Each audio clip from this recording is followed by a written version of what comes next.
श्री शिवाय नमस्तुभ्यम। हर हर महादेव। आज वीडियो में बात करेंगे एक नहीं, दो नहीं, तीन नहीं, बल्कि उन सारे विधानों के बारे में जो गुरुजी ने हाल ही में हुई श्री शिव महापुराण कथा नंदगांव नासिक में बताया। इस एक वीडियो में सारे विधानों के बारे में जानेंगे जो गुरुजी ने 7 दिवसीय शिव महापुराण कथा जो 26 सितंबर से लेकर 2 अक्टूबर 2024 तक चली उसमें बताया। कथा में गुरुजी ने कुल मिलाकर 7 उपायों की जानकारी दी जिसके बारे में आज हम बात करेंगे। और एक ज़रूरी सूचना, आप व्हाट्सएप ग्रुप को ज्वाइन करें जिसमें आपको रोज़ प्रतिदिन की तिथि और उपाय का वीडियो डायरेक्टली आपको व्हाट्सएप ग्रुप की स्क्रीन में मिल जाएगा। लिंक कमेंट और डिस्क्रिप्शन में मिल जाएगा, जाके जल्दी से ज्वाइन करें। आइए जानते हैं उपायों के बारे में जो आज हम इस वीडियो में बात करेंगे। उपाय नंबर 1, संतान प्राप्ति। पितृपक्ष की शिवरात्रि में यदि किसी को काफ़ी समय हो गया है, संतान का सुख नहीं है, तो पितृपक्ष की शिवरात्रि में ये विधान करें। उपाय नंबर 2, एग्ज़ाम, इंटरव्यू, जॉब में सफलता पाने के लिए पितृपक्ष की शिवरात्रि का उपाय। उपाय नंबर 3, बच्चों का विवाह नहीं हो रहा है, संबंध आना बंद हो गए हैं, यहाँ तक कि बहुत उम्र बीत गई है फिर भी विवाह नहीं हो रहा है, तो पितृपक्ष की शिवरात्रि में विधान के बारे में। उपाय नंबर 4, बुरे विचारों से छुटकारा पाने का उपाय, कभी भी किसी भी दिन। उपाय नंबर 5, जीवन में कुछ करना चाहते हो तो बेलपत्र, धूप और घी का उपाय जो आपको पितृपक्ष की शिवरात्रि के दिन करना है। उपाय नंबर 6, पितृपक्ष अमावस्या पर एक दीपक का उपाय। उपाय नंबर 7, किसी भी दोष का समाधान करें, यानी कि किसी ने कहा है कालसर्प दोष है, पितृ दोष है, मंगल दोष है, ग्रह दोष है या कोई भी दोष है, उसके लिए केवल 3 उंगली के स्पर्श से किसी भी दिन करने का उपाय। आइए अब जानते हैं विधानों को डिटेल में, पर उससे पहले यदि आप मेरा वीडियो पहली बार देख रहे हैं तो कमेंट में हर हर महादेव ज़रूर लिखें। साथ ही अभी तक जिन्होंने मेरा चैनल सब्सक्राइब नहीं किया है वो जल्दी से सब्सक्राइब करें और साथ ही बेल आइकन को क्लिक करें ताकि जब भी मैं न्यू वीडियो अपलोड करूँ आपको नोटिफिकेशन मिल जाए और आप वीडियो को देख लें। और ऐसे ही लाइक शेयर करके मुझे मोटिवेट करें ताकि मैं और वीडियो आप सबके लिए लेकर आ सकूं। आइए जानते हैं विधानों के बारे में डिटेल में। उपाय नंबर 1, यदि शादी को काफ़ी वर्ष हो गए हैं, संतान की कामना है, तो आपको पितृपक्ष श्राद्ध पक्ष की शिवरात्रि में आपको गाय का घी लेकर शिवालय या शिव मंदिर में जाना है। इस घी का लेपन आपको शिवलिंग पर करना है। पर यदि आपके पास घी कम है, गाय का घी अगर थोड़ा कम भी है तो कोई बात नहीं, आप वो थोड़ा सा घी भी लेकर शिवालय या शिव मंदिर में जाकर शिवलिंग पर थोड़ा सा लेपन कर दे। लेपन करने के बाद आपको वो थोड़ा सा घी लेके आना है। घी चढ़ाने के बाद आपको थोड़ा सा जल चढ़ाना है। आप साथ में एक कलश जल भी लेकर जाए। घी से लेपन करने के बाद आप जल चढ़ा दें।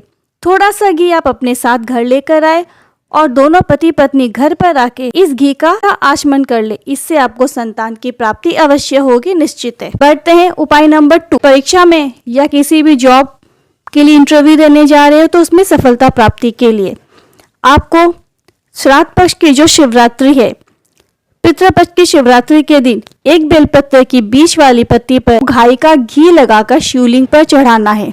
बेलपत्र जब आप चढ़ाए तो ध्यान रहे कि बेलपत्र की डंडी का मुख जलाधारी की तरफ रखे।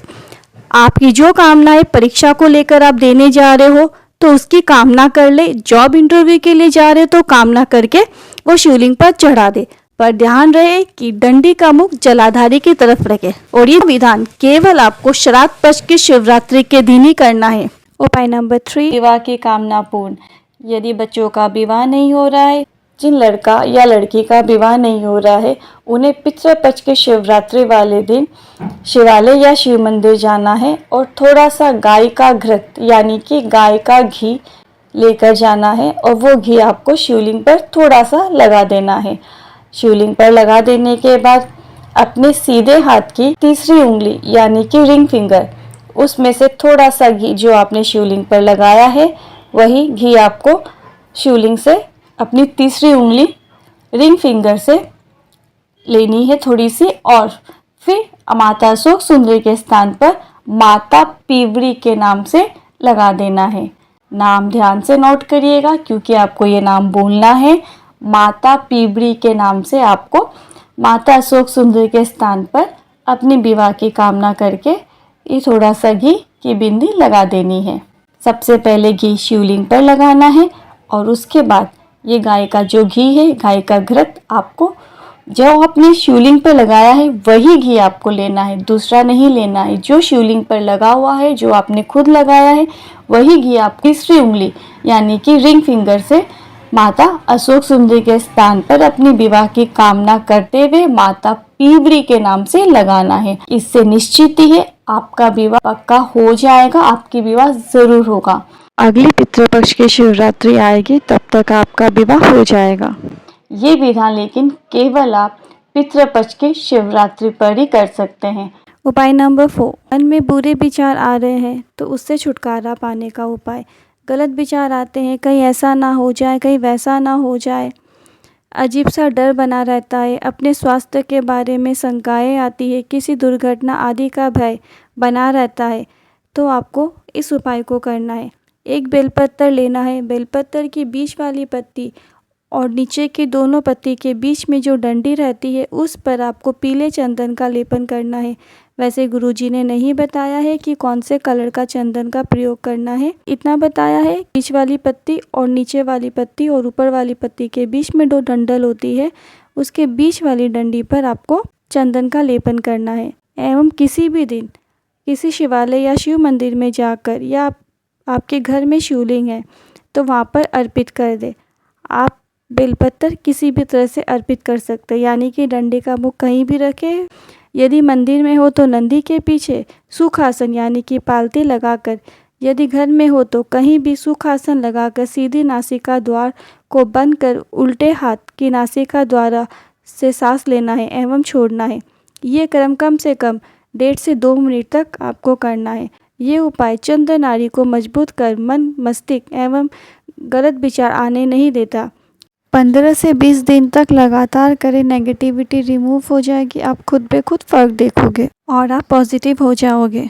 उपाय नंबर 5, जीवन में कुछ करना चाहते हो तो बेलपत्र, धूप और घी का उपाय जो आपको पितृपक्ष की शिवरात्रि के दिन करना है। जहाँ आगे बढ़ना चाहता है, उन्नति करना चाहता है कि मैं मेहनत खूब करूँगा और मुझे ज़िंदगी में आगे बढ़ना है, अपने जीवन में कुछ करना है, या आप व्यापार कर रहे हो, आप चाहते हो कि मैं मेहनत खूब करूँगा, अपने व्यापार को बहुत आगे तक लेके जाऊँगा, तो ये विधान आप पितृपक्ष की शिवरात्रि साल में केवल एक बार, श्राद्ध पक्ष पितृपक्ष की जो शिवरात्रि आती है आपको केवल उसी दिन ये उपाय करना है, अन्य शिवरात्रि पर नहीं। केवल पितृपक्ष की शिवरात्रि के दिन आपको एक बेलपत्र लेनी है और एक दूबा लेनी है और साथ में आपको लेना है गाय का घृत यानी कि गाय का घी, शुद्ध देसी घी। यह तीनों चीज़ें आपको लेनी है। आपको शिवालय या शिव मंदिर में जाना है। मंदिर में जाकर आपको सबसे पहले आपको अपने हाथ में बेलपत्र रखनी है, बेलपत्र के ऊपर आपको दूबा रखनी है और जो दूब आपने रखी है उस पर आपको गाय के घी की 1 उंगली लगानी है, यानी कि गाय का घी का लेपन करना है दूब पर। आप थोड़ा सा भी घी लगा सकते हैं। अब ये तीनों चीज़ें आपको शिवलिंग पर जो माता अशोक सुंदरी का स्थान होता है वहाँ पर स्मरण करके, आप जो व्यापार कर रहे हो उसका स्मरण करके, ज़िंदगी में उन्नति करोगे उसका स्मरण करके, ये आपको माता अशोक सुंदरी के स्थान पर चढ़ा देनी है। दूबा की जो डंडी होगी वो भी जलाधारी की तरफ होगी, यानी कि जहाँ से जल बहता हुआ नीचे की ओर जाता है, और बेलपत्र की डंडी भी जलाधारी की तरफ होगी जहाँ से जल बहता हुआ नीचे की ओर जाता है। पर ध्यान रहे ये विधान केवल आपको श्राद्ध पक्ष पितृपक्ष की शिवरात्रि वाले दिन ही करना है। उपाय नंबर 6, पितृपक्ष अमावस्या पर 1 दीपक का उपाय। आपके घर का, आपके वंश का कोई ये सरल उपाय पितृ मोक्ष अमावस्या को कर देता है तो सारे पितृ तृप्त हो जाते हैं और वे आशीर्वाद देते हुए और वंश वृद्धि का आशीर्वाद प्रदान करते हुए चले जाते हैं। अगर कोई व्यक्ति पितृ मोक्ष अमावस्या में किसी नदी, तालाब, तट, कुआं, सरोवर के घाट में शाम को प्रदोष काल के समय घर के एक व्यक्ति को ये उपाय करना है। आपको अपने घर के नज़दीक में जो भी नदी, तालाब, सरोवर, कुआं, घाट आदि है वहाँ पर आपको एक लंबी बत्ती का दीपक प्रज्वलित करना है। प्रदोष काल के समय यानी कि सूर्यास्त के 45 मिनट पहले से लेकर सूर्यास्त होने के 45 मिनट बाद तक का समय प्रदोष काल होता है। इसी बीच आपको एक लंबी बत्ती का घी का दीपक नदी, तालाब, सरोवर, तट किसी भी एक स्थान पर प्रज्वलित करना है। जब आप प्रज्वलित करें तो ध्यान रहे कि दीपक लंबी बत्ती का होगा और जो दीपक की लो होगी वो दक्षिण दिशा की तरफ प्रज्वलित होगी। और यदि आप नदी, तालाब, सरोवर ना जा पाओ या आपके आसपास नहीं है तो आप चाहे तो ये दीपक आप बेलपत्र या पीपल वृक्ष के नीचे भी प्रज्वलित कर सकते हैं। उपाय नंबर 7 जो है आज की वीडियो का अंतिम उपाय। किसी भी दोष का समाधान करें, यानी कि किसी ने कहा है कालसर्प दोष है, पितृ दोष है, मंगल दोष है, ग्रह दोष है या कोई भी दोष है, उसके लिए केवल 3 उंगली के स्पर्श से किसी भी दिन करने का उपाय। अगर आपको कोई कालसर्प दोष बोल रहा है, कोई पितृ दोष बता रहा है या अन्य कोई भी दोष आपको बता रहा है तो आपको एक सरल और आसान सा उपाय करना है जो आप कभी भी किसी भी दिन कर सकते हैं। आपको बस इतना करना है, भोलेनाथ के शिवलिंग पर जब आप जल चढ़ाने जाओ तो जल चढ़ाने के बाद आपको अपने अंगूठे की बाजू वाली उंगली को छोड़कर और बीच वाली उंगली को छोड़कर यानी कि थंब को और फर्स्ट फिंगर को छोड़कर आपकी जो नीचे की 3 उंगलियां है यानी कि मिडिल फिंगर, रिंग फिंगर और लिटिल फिंगर, ये 3 फिंगर आपको शिवलिंग के मध्य भाग पर स्पर्श करवानी है। आप पिक्चर देख के भी अच्छे से समझ सकते हैं। ये बिल्कुल नया उपाय है। ये उपाय गुरुजी ने स्वयं आज कथा में कर बताया है।